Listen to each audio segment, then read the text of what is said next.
दोस्तों, सुबह का समय था। बच्चे अपनी साफ सुथरी यूनिफॉर्म पहनकर हंसते खेलते अपने अपने क्लासरूम की तरफ भाग रहे थे। लेकिन उसी भीड़ से कुछ दूरी पर एक पतला सा लड़का फटे हुए कपड़ों में एक बड़ा सा बोरा लिए सड़क किनारे झुका हुआ था। वह कूड़े के डिब्बों से प्लास्टिक बीन रहा था। उसका नाम था आरव। 13 साल का, लेकिन चेहरे पर 25 साल की मजबूरी का बोझ। उसके बाल धूल से भरे थे, हाथों पर खरोंचें थीं, लेकिन उसकी आंखों में एक अजीब चमक थी। वही चमक जो एक जीनियस बच्चे के दिमाग में छिपी होती है। आरव रोज सुबह स्कूल के बच्चों की भीड़ देखकर मुस्कुराता था। उसे स्कूल बहुत पसंद था, पर गरीबी ने उसकी पढ़ाई का हक छीन लिया था। वह दूर खड़ा स्कूल की खिड़कियों से अंदर झांकता था, जैसे किसी और दुनिया को देख रहा हो। आज क्लास में मैथ्स का पीरियड था। क्लास में दाखिल हुए प्रोफेसर शेखावत, शहर के सबसे सख्त और सबसे इंटेलिजेंट टीचर, जिनके बारे में कहा जाता था कि वो गलती से भी गलत नहीं पढ़ाते। क्लास एकदम शांत। विवेक सर बोले, आज मैं आपको दुनिया का सबसे मुश्किल सवाल देने वाला हूं। सारे बच्चे चौंक गए। राघव, क्लास का टॉपर, अपनी गर्दन टेढ़ी कर गर्व से बैठ गया। उसे विश्वास था कि वो सब हल कर सकता है। विवेक सर ने ब्लैक बोर्ड पर एक बहुत लंबा उलझा हुआ इक्वेशन लिखना शुरू किया। सारे बच्चे देखते रह गए। Lines, integrals, roots, fractions. ऐसा सवाल जो कॉलेज में भी कई बच्चों ने नहीं देखा होगा। आरव, जो बाहर कूड़ा बीन रहा था, बोर्ड पर बनते हर सिंबल को खिड़की से देख रहा था। उसकी सांस रुक गई। यह सवाल उसके लिए किसी खजाने जैसा था। विवेक सर ने चौक नीचे रखी और गहरी आवाज में कहा, यह दुनिया का सबसे कठिन सवाल है। जो इसे हल करेगा, उसका नाम इस स्कूल के इतिहास में सुनहरे अक्षरों में लिखा जाएगा। क्लास में हलचल फैल गई। सब बच्चे पेन कॉपी निकालकर जोर जोर से कोशिश करने लगे। राघव ने पूरा पेज फॉर्मूला से भर डाला।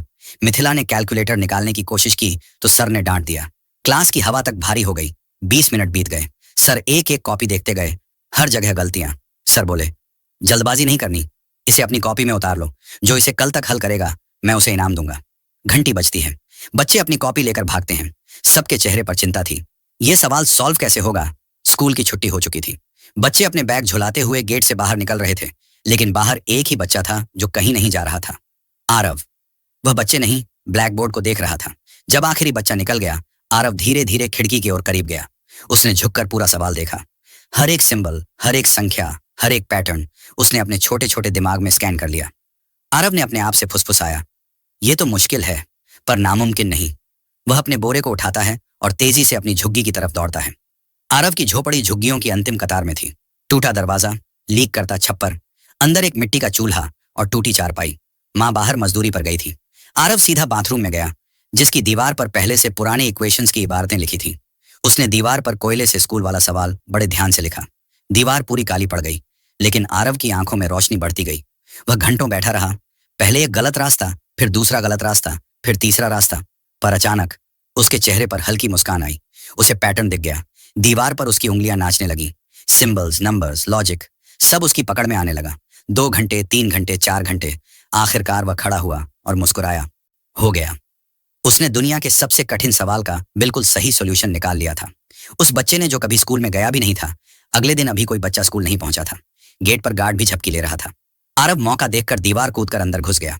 वह क्लासरूम में पहुंचा, बोर्ड को साफ किया और दीवार पर अपने अनोखे अंदाज में एक एक स्टेप करके सॉल्यूशन लिख दिया। पूरा बोर्ड इक्वेशन से भर गया। ऐसा सॉल्यूशन जो किसी कॉलेज प्रोफेसर को भी चौंका दे।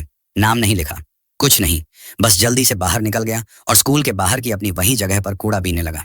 9 बजे क्लास शुरू होती थी। सब बच्चे अंदर दौड़ते हैं, लेकिन जैसे ही टीचर अंदर आते हैं, वो ठिठक जाते हैं। उनकी आंखें फैल जाती हैं, उनकी सांस रुक जाती है। बोर्ड पर कल वाला कठिन सवाल पूरी तरह हल किया हुआ था। सर धीरे धीरे आगे बढ़े। हर स्टेप, हर लॉजिक, हर कैलकुलेशन एकदम परफेक्ट। वो जोर से बोले, किसने किया ये? पूरा क्लासरूम सन्न। कोई आवाज नहीं। राघव उठकर बोला, सर, ये हमने नहीं किया। टीचर चिल्लाए, जिसने किया है सामने आए। तुमने असंभव को संभव किया है। लेकिन कोई खड़ा नहीं होता, कोई आवाज नहीं आती। सब बच्चे हैरान थे। आखिर कौन है ये जीनियस? टीचर की आवाज और भारी हो जाती है, अगर तुम सामने आओगे, मैं तुम्हें इनाम दूंगा, पूरे स्कूल के सामने सम्मान दूंगा। फिर भी कोई नहीं आता। पूरा क्लासरूम शांत। यह सिर्फ हैरानी नहीं थी, यह इतिहास था। क्लासरूम में अभी भी सन्नाटा पसरा हुआ था। पहले सवाल का परफेक्ट जवाब देखकर टीचर शेखावत के चेहरे पर हैरानी और उत्सुकता दोनों थी। लेकिन जब किसी ने जवाब नहीं दिया, किसी ने आगे आकर स्वीकार नहीं किया, तो उनके मन में एक अजीब सी बेचैनी पैदा हुई। वे ब्लैक बोर्ड को देखते रहे, जैसे यह कोई सपना हो। सवाल बेहद कठिन था और हल किसी प्रोफेसर के स्तर का। टीचर ने गहरी सांस ली और बच्चों की ओर मुड़कर बोले, ठीक है, अगर कोई सामने नहीं आना चाहता तो मैं एक और सवाल देता हूं। क्लास में हलचल हुई। सब बच्चे सचमुच डर गए थे, लेकिन टीचर का चेहरा अब पहले से ज्यादा गंभीर था। टीचर ने चौंक उठाई। ब्लैक बोर्ड पर बड़े टेढ़े मेढ़े प्रतीक उभरने लगे। अंक, साइन, अनंत के निशान, कॉम्प्लेक्स वेरिएबल। इतना मुश्किल कि बच्चे सिर्फ देखते रह जाए। जब उन्होंने सवाल पूरा लिखा तो उन्होंने चौंक रखकर कहा, यह सवाल मैंने खुद सॉल्व करने में 10 साल लगाए थे। क्लास चौंक गया। 10 साल? कुछ बच्चों ने एक दूसरे को देखा। कुछ ने किताब बंद कर दी, कुछ ने पेन ही नीचे रख दिए। टीचर ने धीरे से कहा, आपको कई दिन मिलेंगे, आराम से हल करना। और घंटी बज गई। बच्चे धीरे धीरे क्लास छोड़ने लगे। स्कूल की खिड़की के बाहर वही दुबला पतला बिखरे बालों वाला लड़का खड़ा था, आरव। वही बच्चा जो कूड़ा बीनता था, जिसके पास न कॉपी थी, न किताबें, न पेन, लेकिन दिमाग, दुनिया जैसा नहीं, अपना खुद का नियम चलाने वाला। सब बच्चे निकल गए, टीचर भी स्टाफ रूम चले गए, लेकिन आरव वहीं खड़ा रहा, उस सवाल को देखते हुए मानो उसकी आंखों में सिर्फ संख्याएं तैर रही हों। कुछ देर बाद वह धीरे धीरे आगे बढ़ा और खिड़की के पास जाकर पूरे सवाल को पढ़ने लगा। उसकी सांसें तेज हो गईं, दिल धड़कने लगा। यह सवाल सिर्फ कठिन नहीं था, बल्कि ऐसा था जिसे समझने में भी कई साल लग जाए। लेकिन आरव की आंखों में डर नहीं था, सिर्फ उत्सुकता और एक अजीब सी चमक। उसने पूरा सवाल याद कर लिया और फिर अपनी बोरी उठाकर दौड़ पड़ा अपने छोटे से घर की ओर। आरव का घर अंधेरा था, लाइट नहीं थी, दीवारों पर सीलन थी। छोटे से बाथरूम में तो बल्ब भी नहीं जलता था, लेकिन आज उसे किसी भी रोशनी की जरूरत नहीं थी। उसके दिमाग में पूरी दुनिया चमक रही थी। उसने फिर वही पुराना कोयला उठाया और दीवार पर सवाल उतार दिया।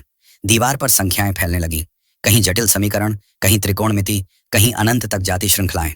आरव का दिमाग लगातार चलता रहा। कभी वह दीवार से सटकर बैठ जाता, कभी खड़ा होकर लंबी लाइनें खींचता। समय बीतता गया, रात गहरी होने लगी, बाहर की दुनिया सो गई, लेकिन उस अंधेरे कमरे में एक बच्चा पूरी दुनिया से अकेले लड़ रहा था। संख्याओं से, सवालों से, भूख से, किस्मत से। कई बार वह थक जाता, लेकिन रुकता नहीं। उसकी आंखों में वही जुनून था जो एक जीनियस में होता है। और आखिर भोर होने से ठीक पहले सवाल हल हो गया, बिल्कुल सटीक, बिल्कुल परफेक्ट। आरव की आंखें चमक उठी। सूरज निकलने से पहले आरव फिर से स्कूल पहुंच गया। क्लासरूम खाली था, खिड़की आधी खुली थी। वह अंदर घुसा और ब्लैक बोर्ड के सामने खड़ा हुआ। धीरे धीरे कांपते हाथों से उसने पूरा समाधान बोर्ड पर लिख दिया। एक भी गलती नहीं, एक भी स्टेप कम नहीं।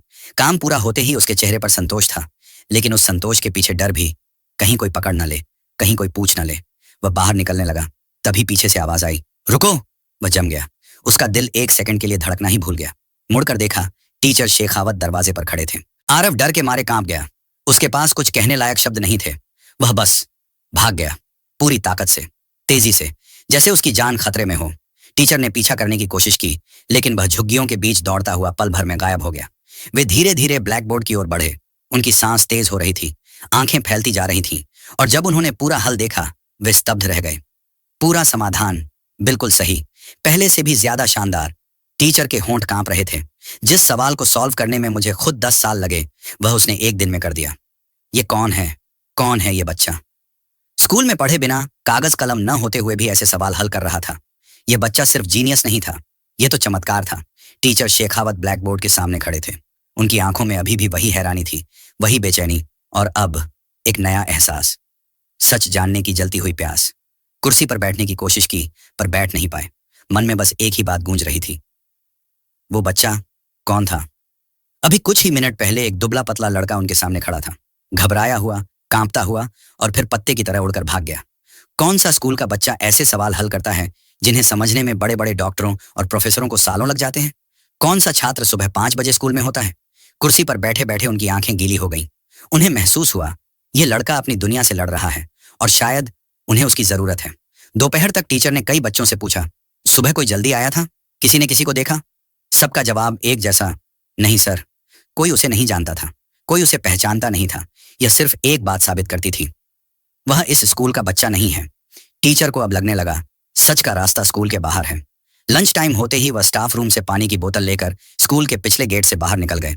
उनकी नजरें बच्चों की नहीं, बल्कि गली मोहल्लों, झुग्गियों, कूड़े के ढेरों की ओर थीं। उन्हें सिर्फ एक शक था, उसके कपड़े, उसका डर, उसकी घबराहट एक ही बात बता रही थी।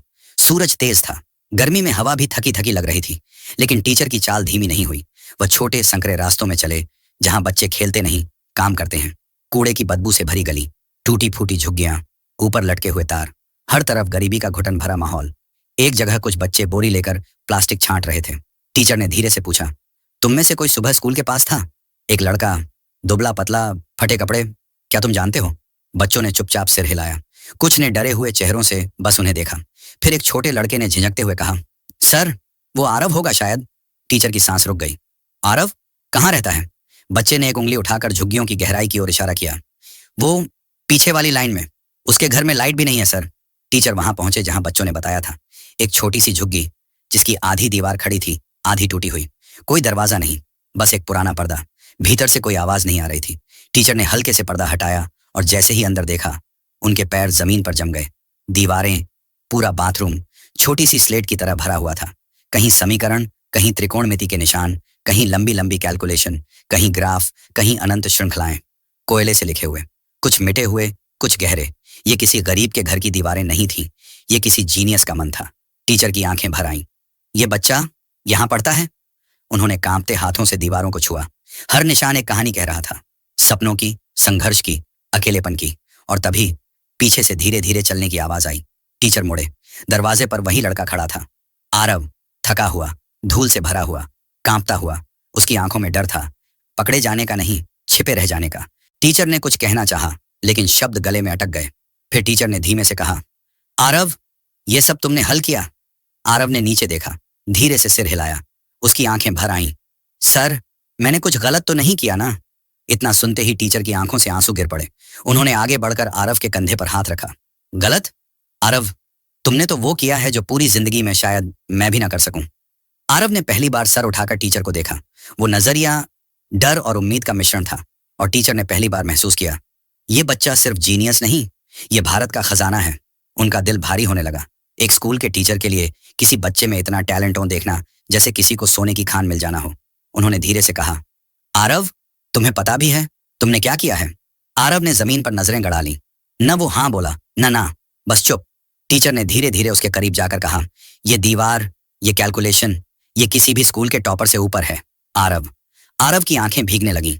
वह फुसफुसाया, मुझे पढ़ना अच्छा लगता है सर, लेकिन स्कूल तो मेरे बस में नहीं। उसके कहने में शर्म भी थी, लाचारी भी, और अंदर दबी हुई चीख भी। शेखावत का गला भर आया। आरव, स्कूल तुम्हारे बस में नहीं, या स्कूल ने तुम्हें कभी मौका ही नहीं दिया? कुछ पल के लिए हवा जम गई।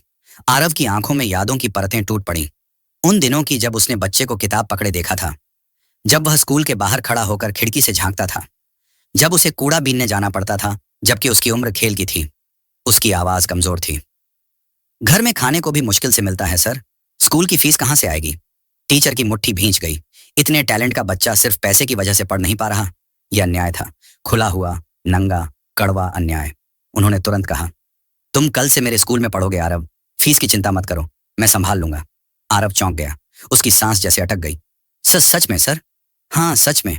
कुछ सेकंड तक खामोशी छाई रही। आरव ने अपने गले को सिकोड़ा और उसके होंठ कांपे। लेकिन सर, मैं कूड़ा बीनता हूं। उसकी आवाज टूट गई। उसके शब्दों में डर था, समाज का, मजाक का, अपमान का। अगर बच्चों को पता चला, अगर किसी ने मुझे पहचान लिया। टीचर ने उसका हाथ पकड़ा। अगर कोई तुम्हारा मजाक उड़ाएगा तो मैं सबसे पहले उसके सामने खड़ा रहूंगा। आरव ने पहली बार अपनी आंखें ऊपर उठाकर सीधे टीचर को देखा। उसमें पहली बार डर कम था और भरोसा ज्यादा। अचानक बाहर से दो आवाजें आईं, तेज, गुस्से भरी, कठोर। टीचर बाहर निकले। दो आदमी खड़े थे, शायद झुग्गी के ही मजदूर। एक बोला, साहब, आप आरव से क्या बात कर रहे थे? टीचर ने कहा, मैं उसके बारे में जानना चाहता था। दूसरा आदमी कड़वी हंसी हंसते हुए कहता है, साहब, आरव पढ़ाई वढ़ाई के लिए नहीं बना है, ये कूड़ा बीन कर ही पेट चलाता है। उससे उम्मीद मत रखिए, ऐसे बच्चे बड़े लोगों के स्कूल में फिट नहीं बैठते। यह सुनकर टीचर का खून खौल उठा। उन्होंने सख्त आवाज में कहा, काबिलियत मिट्टी में नहीं मिलती, पर नजरें गंदी हों तो हर हीरा कचरा लगता है। उन दोनों आदमियों ने मुंह बना लिया और चले गए। लेकिन यह बात आरव ने भी सुन ली थी। उसे जैसे लगा दुनिया बार बार वही याद दिलाती है, तू कूड़ा बीनने वाला है, कुछ नहीं कर सकता। उसकी आंखों में फिर डर लौट आया। टीचर वापस झुग्गी में आए। आरव वहीं खड़ा था, चुप, डरा हुआ। शेखावत ने उसके सिर पर हाथ रखा। आरव, अगर तुम तैयार हो तो मैं तुम्हें सिर्फ स्कूल नहीं ले जाऊंगा, मैं तुम्हें उस जगह ले जाऊंगा जहां तुम्हें दुनिया का सबसे बड़ा गणितज्ञ बनते देखूंगा। आरव के होंठ कांपे। सर, क्या मैं सच में कर सकता हूं? टीचर मुस्कुराए। तुमने तो वो कर लिया जो प्रोफेसर भी नहीं कर सकते, अब तुम्हें सिर्फ मौका चाहिए। आरव के अंदर कुछ टूट कर जुड़ा। दिल में नया उजाला जग उठा। आरव को पढ़ाना आसान नहीं था। वह गरीब था, डरा हुआ था, अपने ऊपर विश्वास कम था। लेकिन टीचर ने ठान लिया, कुछ भी हो, यह बच्चा दुनिया देखेगा और दुनिया इसे देखेगी। उस रात टीचर प्रिंसिपल के घर पहुंचे। उन्होंने सब बताया। कूड़े बीनने वाला बच्चा, दीवारों पर बने हल, जमीन पर लिखे सिंबल्स।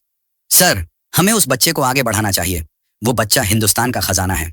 अगली सुबह स्कूल ने नोटिस लगा दिया, जो भी लड़का ये सवाल हल करता है उसे फुल स्कॉलरशिप, रहने खाने की सुविधा और वार्षिक पुरस्कार दिया जाएगा। और उसी समय आरव स्कूल के बाहर खड़ा नोटिस पढ़ रहा था। उसकी आंखों में डर नहीं, आशा थी। पहली बार उसे लगा शायद ये दुनिया उसके जैसी नहीं, पर उसके लिए भी थोड़ी सी जगह बना सकती है। टीचर ने उसे दूरी से देखा। इस बार उन्होंने आवाज नहीं लगाई, बस मुस्कुराए और डायरी से वो कागज निकाला जिस पर उन्होंने लिखा था, भारत का पहला कूड़ा बीनने वाला गणित जीनियस। आरव उन्हें देख मुस्कुराया, जैसे कह रहा हो, मैं आ रहा हूं, बस थोड़ा साहस जुटा रहा हूं। और उसी मुस्कान के साथ एक गरीब बच्चा जो दुनिया से छिपकर रातों को दीवार पर सवाल हल करता था, आज अपनी नई जिंदगी की ओर पहला कदम बढ़ा चुका था। आरव ने चौंक उठाया, हाथ कांप रहा था। गणित से नहीं, इतने लोगों की नजरों से। टीचर समझ गए, धीमे से बोले, आराम से, ये दीवार नहीं है, लेकिन ये भी तुम्हारा ही बोर्ड है। आरव ने लंबी सांस ली और लिखना शुरू किया। उसका हाथ अब नहीं कांप रहा था, वो तो उड़ रहा था। एक एक करके सिंबल्स उभरते गए, बिल्कुल वैसे ही जैसे वो रात में दीवार पर बनाता था। 10 मिनट, फिर 20, पूरा स्कूल सांस रोके खड़ा था। और फिर आखिरी लाइन, अंतिम कदम, सॉल्यूशन। टीचर ने जैसे ही जवाब देखा, उनकी आंखों में आंसू आ गए। सही है, बिल्कुल सही है।